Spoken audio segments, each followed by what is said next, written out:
ಯಾವುದಕ್ಕೆ ಗರಿಯದೆ? ಭಾರತ ನಮ್ಮ ದೇಶ, ನಮ್ಮ ತಾಯಿ, ನಮ್ಮ ದೇಶ, ನಮ್ಮ ಹೆಮ್ಮೆ. ಸಾವಿರಾರು ವರ್ಷಗಳ ಗುಲಾಮಗಿರಿಯ ಸ್ವತಂತ್ರದಲ್ಲಿ ಸ್ವತಂತ್ರ ಪಡೆದುಕೊಂಡು ಸ್ವತಂತ್ರಕ್ಕೆ ಕಾಲಿಟ್ಟ ದಿನ 1950 ಜನವರಿ 26ರಂದು ಡಾಕ್ಟರ್ ಬಿ ಆರ್ ಅಂಬೇಡ್ಕರ್ ಅವರ ನೇತೃತ್ವದಲ್ಲಿ ಭಾರತದ ಸಂವಿಧಾನ ರಚನೆಯಾಯಿತು. ಗಣರಾಜ್ಯೋತ್ಸವವನ್ನು ಗೌರವದಿಂದ ಅರ್ಥಪೂರ್ಣವಾಗಿ ಆಚರಿಸುವುದು ಭಾರತೀಯರಾದ ನಮ್ಮೆಲ್ಲರ ಕರ್ತವ್ಯವಾಗಿದೆ. ಭಾಷೆ ಬೇರೆಯಾದರೇನು, ಭಾವ ಒಂದೇ. ಉತ್ತರದಿಂದ ದಕ್ಷಿಣದವರೆಗೆ, ಪೂರ್ವದಿಂದ ಪಶ್ಚಿಮದವರೆಗೆ ಭಾರತೀಯರಾದ ನಾವೆಲ್ಲರೂ ಒಂದೇ. ನನ್ನ ದೇಶ, ನನ್ನ ಜನ, ನನ್ನ ಪ್ರಾಣ, ಮಾನಗಣ, ತೀರಿಸುವೆನು ಇದರ ಋಣ ಈ ಒಂದೇ ಜನ್ಮದಿ. ಸ್ನೇಹಿತರೆ, ಪೂರ್ಣ ಸ್ವರಾಜ್ಯದ ಈ ದಿನದಂದು ನಾವು ಒಂದು ಪ್ರತಿಜ್ಞೆ ಮಾಡೋಣ. ತಾಯಿ ನಾಡಿಗೋಸ್ಕರ ದುಡಿದು ಋಣ ತೀರಿಸುವವನೇ ನಿಜವಾದ ಭಾರತೀಯ. ಇದರ ಸಲುವಾಗಿ ಕ್ರೀಡೆ, ಸಾಹಿತ್ಯ, ಗಣಿತ, ವಿಜ್ಞಾನ ಹೀಗೆ ಮುಂತಾದವುಗಳಲ್ಲಿ ಭಾರತ ವಿಜಯ ಪತಾಕೆ ಹಾರಿಸೋಣ.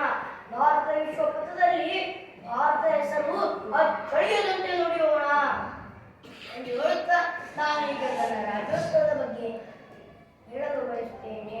ಗಣರಾಜ್ಯೋತ್ಸವ ಗಣತಂತ್ರ ಎಂದರೆ ಎಲ್ಲ ವಿಷಯಗಳ ಮೇಲೆ ಪಾರದರ್ಶಕವಾಗಿರುವುದು, ಅಂದರೆ ಸಾರ್ವಜನಿಕವಾಗಿರುವುದು. ಒಂದು ಗಣರಾಜ್ಯ ಸರ್ಕಾರ ಜನರಿಗಾಗಿ ರಚನೆಯಾಗಿರುತ್ತದೆ.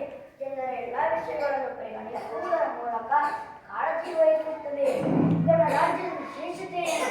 ಗಣರಾಜ್ಯ ದಿನದಂದು ಭಾರತ ಸಂವಿಧಾನ ರಚನೆಯಾಯಿತು ಮತ್ತು ಗಣರಾಜ್ಯ ದಿನದಂದು ನಮ್ಮ ಭಾರತ ದೇಶವನ್ನು ರಿಪಬ್ಲಿಕ್ ಕಂಟ್ರಿ ಎಂದು ಘೋಷಿಸಲಾಯಿತು. ಸಂವಿಧಾನವನ್ನು ರಚಿಸಿದವರು ಡಾಕ್ಟರ್ ಬಿ ಆರ್ ಅಂಬೇಡ್ಕರ್ ಅವರು ಸಂವಿಧಾನದ ಸಲುವಾಗಿ ಹಗಲಿರುಳು ಶ್ರಮಿಸಿದವರು. ಗಣರಾಜ್ಯೋತ್ಸವ ಜನವರಿ 26ರಂದೇ ಸಂವಿಧಾನ ಜಾರಿಗೆ ಬರುವ ಕಾರಣ ಏನು? ಭಾರತದ ಸ್ವತಂತ್ರ ಚಳವಳಿಯಲ್ಲಿ ಭಾರತ ಪೂರ್ಣ ಸ್ವರಾಜ್ ಕಾಂಗ್ರೆಸ್ ಧೈರ್ಯವನ್ನು ಹಾಕಿಕೊಂಡಿತು. ಲಾಹೋರಿನ ಕಾಂಗ್ರೆಸ್ ಅಧಿವೇಶನದಲ್ಲಿ ಪೂರ್ಣ ಸ್ವರಾಜ್ಯ ದಿನವೊಂದು ನಿರ್ಧಾರವನ್ನು ತೆಗೆದುಕೊಂಡಿತು. ಇದರ ಸಲುವಾಗಿ ಸಂವಿಧಾನವನ್ನು ಜಾರಿಗೆ ಬರಲು ಇದು ಕಾರಣ. ಸಂವಿಧಾನವನ್ನು ರಚಿಸಿದವರು ಡಾಕ್ಟರ್ ಬಿ ಆರ್ ಅಂಬೇಡ್ಕರ್ ಅವರು. ಸಂವಿಧಾನದ ವಿಶೇಷತೆ ಅದರಲ್ಲಿ 22 ಭಾಗಗಳಾಗಿವೆ. 12 ವಿವರ ಪಟ್ಟಿ, 97,000 ತಿದ್ದುಪಡಿಗಳಾಗಿ ವಿಂಗಡಿಸಲಾಗುವಂತಹದ್ದು ಇದೆ ಸಂವಿಧಾನದ ವಿಶೇಷತೆ. ಸಂವಿಧಾನವನ್ನು ಬರೆಯಲು ಒಟ್ಟು 2 ವರ್ಷ 11 ತಿಂಗಳು 18 ದಿನಗಳ ಕಾಲ ಸಮಯ ಬೇಕಾಯಿತು. ಮತ್ತೆ ದೆಹಲಿಯಲ್ಲಿ ಗಣರಾಜ್ಯೋತ್ಸವದ ವಿಶೇಷತೆ ಏನು? ದೆಹಲಿಯ ಕರ್ತವ್ಯ ಪಥ್ ಎಂದರೆ ಇಷ್ಟು ವರ್ಷಗಳ ಕಾಲ ಅದನ್ನು ಕರ್ತವ್ಯ ಪಥ್ ಎಂದು ಕರೆಯುತ್ತಿದ್ದರು.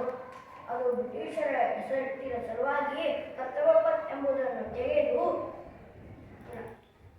ರಾಜ್ಪಥ್ ಎಂಬುದನ್ನು ತೆಗೆದು ಕರ್ತವ್ಯ ಪಥ್ ಎಂದು ಹೆಸರಿಡಲಾಯಿತು.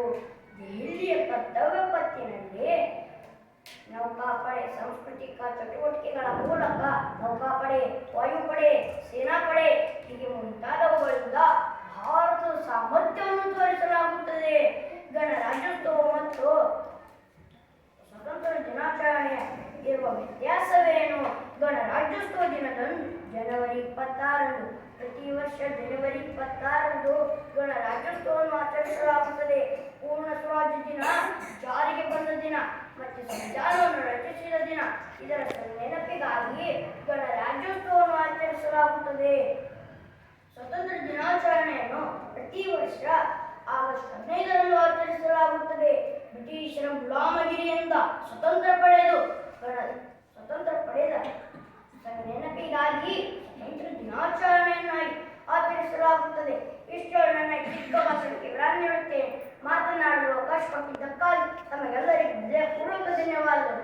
ನನ್ನ ಮಾತಿನಲ್ಲಿ ಏನಾದರೂ ಲೋಪದೋಷಗಳು ಕಂಡು ಬಂದರೆ